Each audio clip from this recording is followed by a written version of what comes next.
trono de montar que silla, o el caballo caballero, sin piquetes de avispero, que comí el panal entero, porque ya entendí la maña, la ciencia no me es extraña, sano crezco allá en la grama, porque oigo y veo el programa, y el que sabe, y al que sabe no lo engañan. Campo y milagro, luz y murmullo, te seduce y es tan tuyo.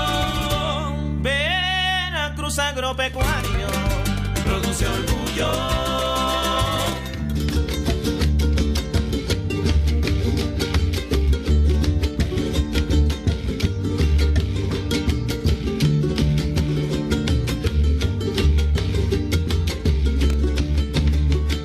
Este buen son jarocho, La Morena, interpretado por el grupo Los Cojolites. Con este tema comienza Veracruz Agropecuario. Muchas gracias por sintonizarnos a través de la gran señal de Radio Televisión de Veracruz. Transmitimos desde Jalapa, la capital del estado, y desde aquí vaya y valga un saludo afectuoso y el agradecimiento por sumarse con nosotros a la fiesta agropecuaria, una fiesta en la cual hablaremos de un tema muy importante que tiene que ver con legislación en asuntos del campo. ¿Se ha preguntado usted, por ejemplo, cómo debería ser un marco jurídico y una política pública adecuada para el campo mexicano?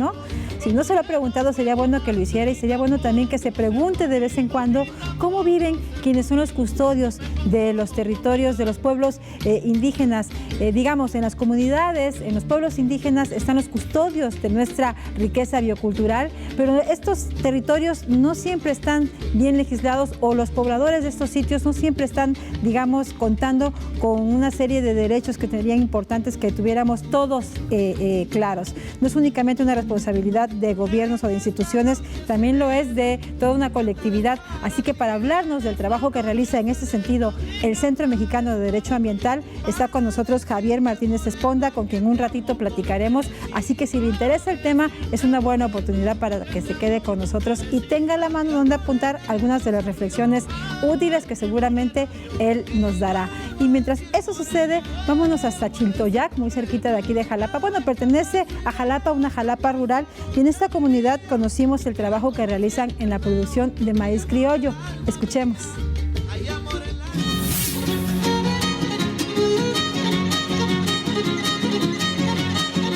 Nosotros venimos de la congregación de Chiltoyac, municipio de Jalapa. Mi nombre es Urbano Rodríguez Sosa. Nosotros nos dedicamos al campo porque, bueno, pues es una tradición y es lo que nos dejaron nuestros papás. Y bueno, seguimos cultivando el maíz, sembrar maíz. Nosotros nos hemos dedicado de décadas, porque mi papá siempre ha sido campesino y siempre ha sembrado mucho maíz. Este maíz siempre ha sido la semilla que siempre se ha utilizado de años. Y bueno, pues es una semilla que, bueno, para nosotros es la mejorada para nuestra zona. Venimos a motivar a la gente que sigan sembrando maíz y comer tortilla de calidad. ¿Por qué? Porque si comemos tortilla de hecha máquina, pues a lo mejor sea de tercera. Por eso tortilla de maíz que estamos nosotros aquí exhibiendo, pues es tortilla de calidad. Pues viene el proceso de siembra. Ahorita nosotros tenemos en Chiltoyac dos tipos de siembra. Tenemos la de tonalmil y tenemos la siembra de temporal. Ahorita en septiembre se cosechó el maíz que están viendo, que es el tonalmil. Y tenemos el elote, que es el que se sembró en junio, que lo vamos a cosechar en noviembre. Esos son el proceso de siembra de nosotros. Bueno, le hacemos una invitación a que conozcan Chiltoyac, que visiten Chiltoyac. Chiltoyac es un pueblo con tradición. Chiltoyac tenemos de alfarería, tenemos danza, tenemos siembra de maíz. Bueno, una fiesta muy bonita que es el primer viernes de marzo. Es una fiesta con honor al Señor de Chiltoyac.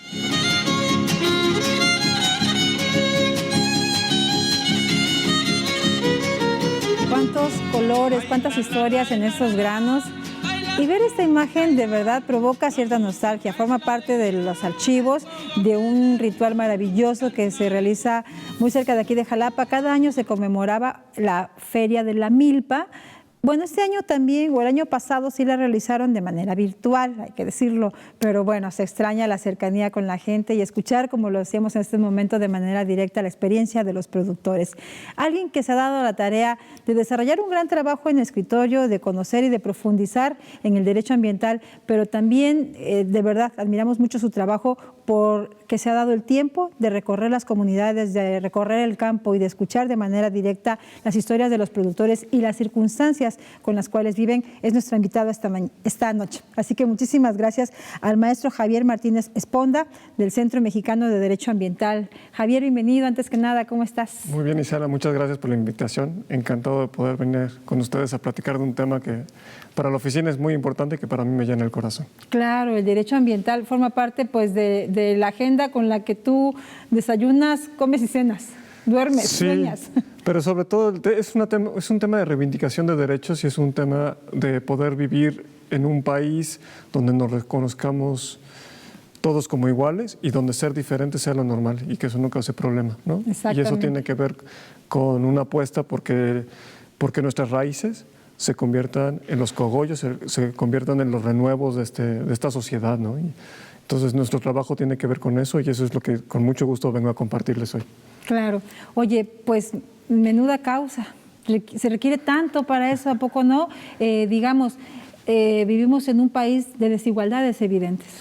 Sí, y justo el tema que les propongo que tratemos hoy tiene que ver con eso y tiene que ver con un ejercicio que hicimos en la oficina con un equipo interdisciplinario de recorrer los territorios. Fuimos a 8 territorios ancestrales y dialogamos con alrededor de 10, 11 pueblos indígenas y comunidades campesinas sobre cómo tendría que ser la legislación para el campo, ¿no?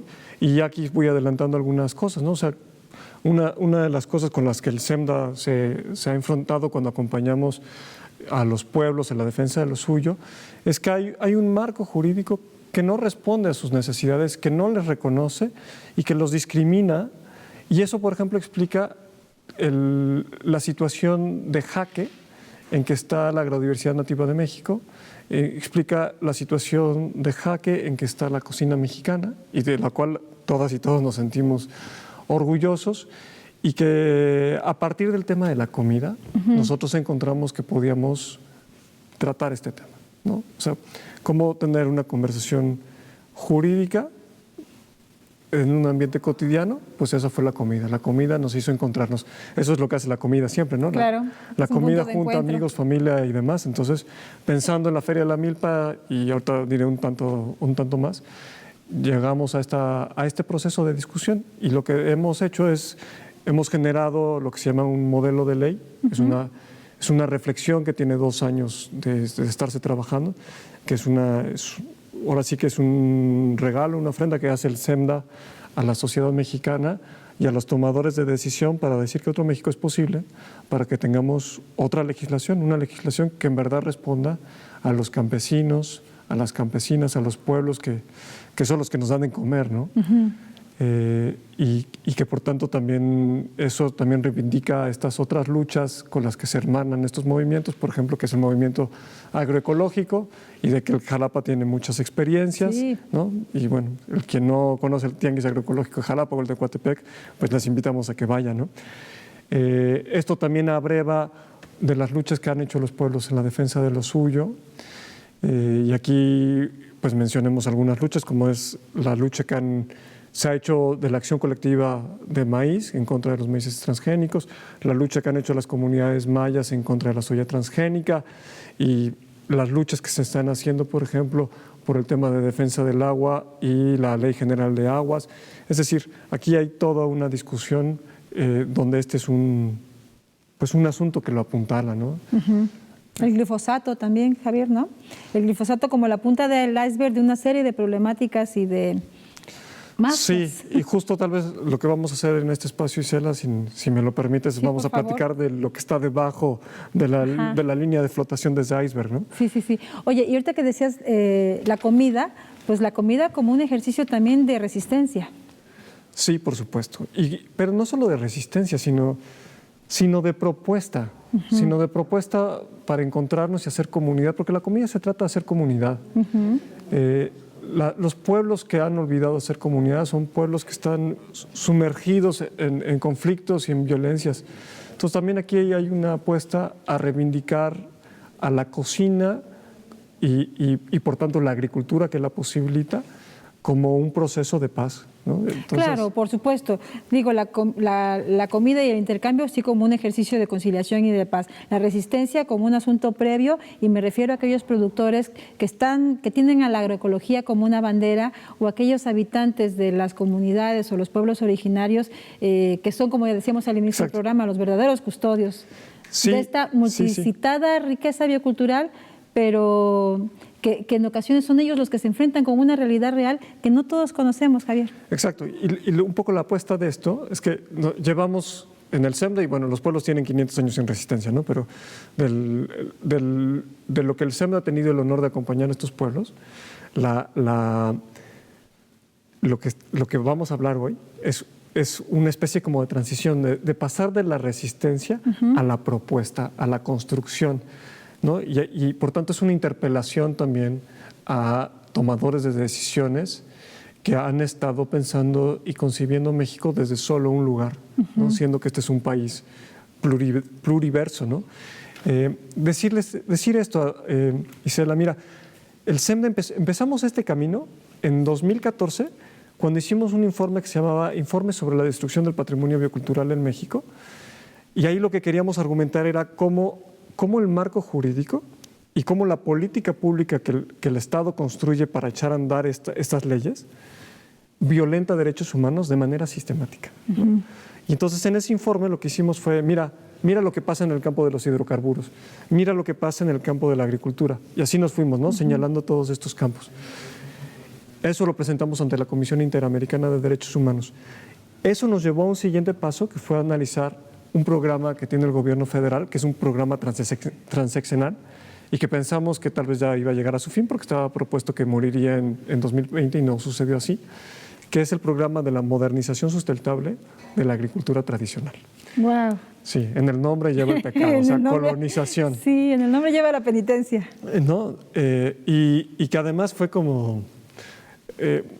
logramos hacer un video donde recabamos la presentación que se hizo del programa en 2010 por el entonces presidente de la República, Felipe Calderón, donde palabras más, palabras menos, el señor presidente decía que con este programa le iban a enseñar a sembrar a los campesinos y a las campesinas. O sea, imagínate la ofensa, ¿no? Claro. O sea, estamos hablando de que en México tenemos alrededor de 300 generaciones, 350 más o menos, de abuelas y abuelas sembrando. Entonces, que alguien venga a decirles que con este programa les vamos a enseñar a sembrar, bueno. Bueno, ¿pero qué te esperabas de ese personaje? Oye, Javier, y remitiéndonos a la pregunta inicial, ¿cómo debería ser un marco jurídico y una política pública adecuada para el campo mexicano? Digo, la pregunta es bastante extensa, nos daría para toda una tesis, pero en lo inmediato, por ejemplo, decías tú que la respuesta es sencilla. Sí, la respuesta es sencilla si le preguntamos a los actores que siempre han tenido la palabra. Y que fue el ejercicio que les cuento de que fuimos a los pueblos, que fuimos a estos territorios y les preguntamos, ¿no? Les dijimos, oigan, o sea, asumiendo que tenemos una enfermedad encima, que es toda esta erosión, toda esta violencia, ¿cuál es el diagnóstico para tratar a esta enfermedad? ¿Cuál es el remedio? ¿Y qué te dicen? ¿Qué les dijeron? Fue puntual, así. Nos dieron una lista de cosas absolutas, y que es el texto que les proponemos y que ponemos a disposición de todas y todos, que es el tema de esta ley modelo para una agricultura y una alimentación bioculturalmente adecuadas en México.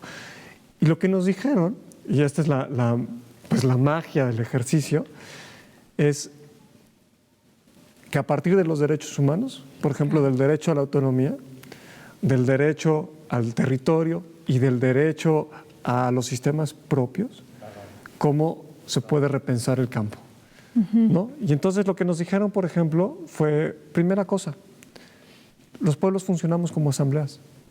Las asambleas siempre han sido las autoridades. ¿Por qué no están reconocidas? La asamblea, por tanto, tendría que ser o tener un lugar privilegiado en la toma de decisiones sobre qué se siembra y qué no se siembra. Por ejemplo. Entonces, en este ejercicio de ley, estamos trasladando y empezamos a jugar y a pensar otro esquema jurídico, porque ¿qué hacen las leyes, no? Y para el auditorio que no son abogadas ni abogados, pues decir que muchas veces las leyes lo que hacen es desarrollar, regular los derechos humanos y por tanto crear estructuras, instituciones de cómo tendría que pilotearse y cómo echar a andar estos derechos, cómo garantizar estos derechos. Tendrían que asignar presupuesto, tendrían que, ¿no? O sea, todo este andamiaje institucional que luego hace del Estado una cosa muy pesada. Entonces, la primera cosa que nos dijeron los pueblos, reivindicando su identidad, fue nuestras autoridades, la asamblea. Claro. La asamblea que participe.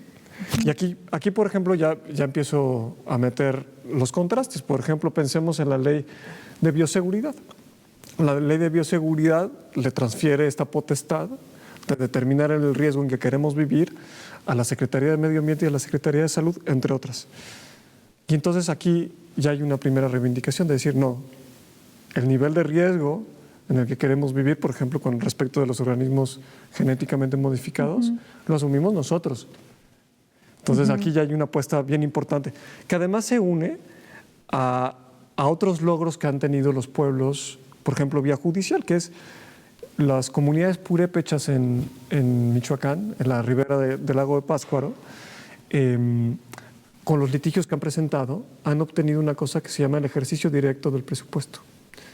Entonces no son propiamente, por ejemplo, porque Cherán es un caso único, ¿no?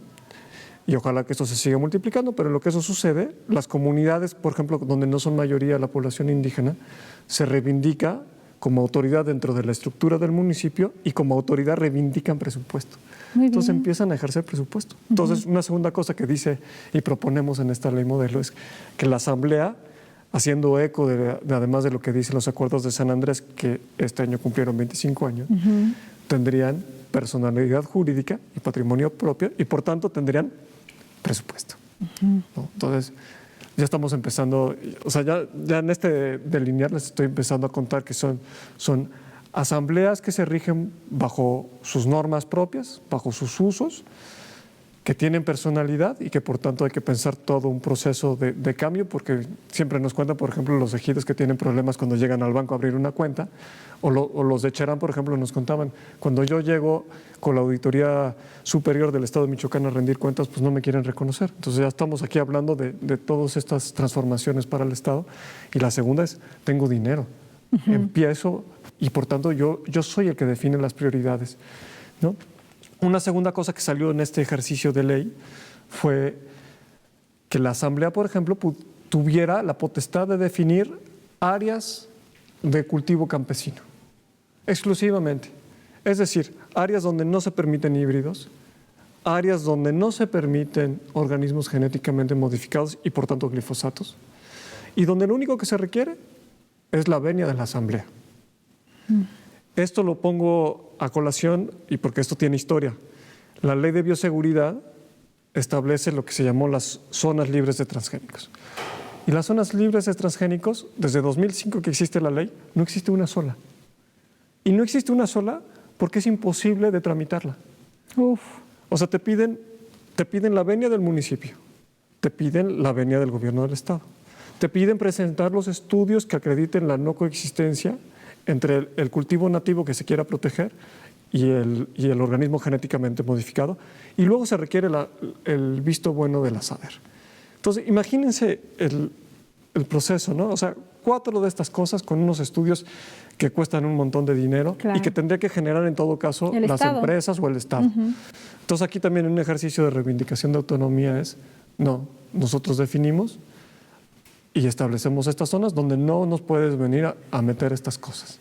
Entonces, eso también por supuesto que ya se une con este tema que también no está concluido dentro de la reflexión y transformación del Estado mexicano, que es la protección y reconocimiento de los territorios, ¿no? O sea, esa discusión no se concluyó en la reforma del 2001, y es una cosa que tendría que estar acabada de reconocerse, ¿no? El reconocimiento de los territorios de los pueblos indígenas como este espacio donde ellos reivindican y tienen control. Porque al final del día, Isela, lo que estamos hablando aquí es una pelea, una disputa por mantener el control sobre ciertas cosas que permiten que los pueblos sigan siendo ellos mismos. Entonces, las autonomías. Por eso cuando decimos que sin maíz no hay país y cuando los pueblos dicen que mi carne está hecha de maíz, no es una cosa literal, es una cosa verdadera. Y lo que están diciendo es, si tú me privas de eso, si te transfiero la toma de decisión de eso, ya sé que lo vas a destruir, porque lo he visto, ¿no? Eso es lo que nos decían los pueblos. Porque esa película ya la vi. Ya la vimos. Entonces no queremos abrir eso, ¿no? Entonces una primera virtud de este ejercicio es que reivindicamos lo propio de los pueblos, que les damos un lugar y que se apuesta, porque desde ahí puede haber florecimiento, puede haber cogollos, ¿no? La segunda cosa que hacemos en este ejercicio es una reflexión que aprendimos de las experiencias en Bolivia, en Ecuador, en Brasil y en Colombia, que es cuando estamos hablando de la transformación del Estado para hacer lo que se llama, en Bolivia y en Ecuador le llamaron el Estado plurinacional, en México lo llamamos Estado pluricultural, como querramos llamarlo. Pero una de las cosas que nos dicen es que este Estado tiene un universo de autoridades. Entonces tenemos las autoridades como las conocemos, ¿no? Estas autoridades que responden a paradigmas modernos y tal vez a los decimonónicos. Tenemos las autoridades tradicionales, que por ejemplo ya hablamos ahorita de las asambleas, pero hay las autoridades mixtas. Y esas autoridades mixtas lo que tienen que hacer es posibilitar estos diálogos. Entonces, por ejemplo, y esta es una opinión personal, cuando la Corte Mexicana ha dicho y ordena al Congreso de la Unión hacer una ley general de consultas, pues eso es un absurdo, ¿no? Es un absurdo porque, entre otras cosas, lo que estamos hablando es que se tendría que transformar esto y lo que nos faltan son las autoridades mixtas. Entonces, en esta ley, una de las propuestas es que hagamos un consejo de asambleas, que además entonces eso posibilita romper la escala municipal, romper la escala comunitaria para repensarse en escalas más grandes y por tanto regenerar los territorios ancestrales de tomas de decisiones. Entonces aquí ya viene una siguiente apuesta, una siguiente provocación de cómo tendrían que estarse tomando las decisiones. Ya también con esto estoy diciendo, estamos absolutamente en un esquema descentralizado. Aquí ya estamos hablando de un esquema donde los funcionarios en Jalapa o en Ciudad de México pues han sido limitados en el poder que usualmente han tenido.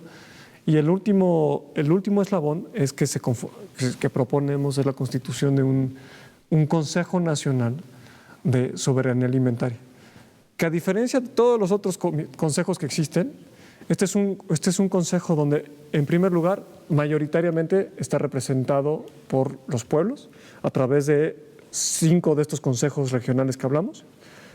En segundo lugar, habría representación de 2 instituciones académicas, 2 de organizaciones y donde los funcionarios solo son secretarios técnicos. Muy bien. ¿Y ustedes como SEMDA participarían como intermediadores o estarían vigilando el proceso? No, nosotros no participamos. Ok. Lo que nosotros hemos hecho es un texto que ponemos a disposición de quien lo quiera, particularmente de pueblos y de tomadores de decisiones. ¿Dónde lo pueden consultar? Lo que queremos es que se discuta. Ok. Y lo pueden consultar en la página del Centro Mexicano de Derecho Ambiental. Si ustedes escriben SEMDA, ley modelo, les va a aparecer. Y si no, se puede ir a SEMDA Publicaciones y ahí está la ley modelo. ¿Regresas a seguir conversando del tema? Por supuesto. Muchísimas gracias, Javier Martínez Esponda. Y gracias a usted por habernos acompañado en una emisión más de Veracruz Agropecuario. Hay mucho más que seguir reflexionando de estos temas y nosotros encantados de la vida lo haremos en futuras emisiones porque esta ya se acabó.